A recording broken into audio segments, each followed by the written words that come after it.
చూడండి, ఆయిల్ ఫిల్టర్ని మనము ఇన్సర్ట్ చేస్తున్నాము. కరెక్ట్ కూర్చుందో లేదు చూసుకోండి. అలాగే డ్రైన్ బోల్ట్ని టైట్ చేస్తున్నాము. పర్ఫెక్ట్ థ్రెడ్డింగ్ కూర్చోబెట్టండి. అటు ఇటు అయితే ఇంజన్ చాంబర్కే ఇబ్బంది,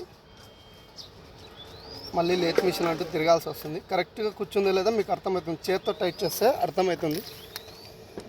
కావాల్సినంత టార్కే యూజ్ చేయండి, ఎక్స్ట్రా టార్క్ యూజ్ చేయొద్దు టైట్ చేసేటప్పుడు. చాలు. ఆ తర్వాత మనం ఇంజన్ ఆయిల్ చేంజ్ చేయడానికి పోతున్నాం. ఇంజన్ ఆయిల్ పోర్ చేస్తాము.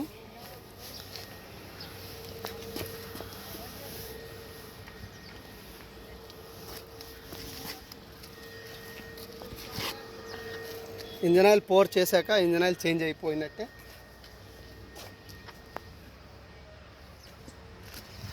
బజాజ్ కంపెనీదే వాడుతున్నాము.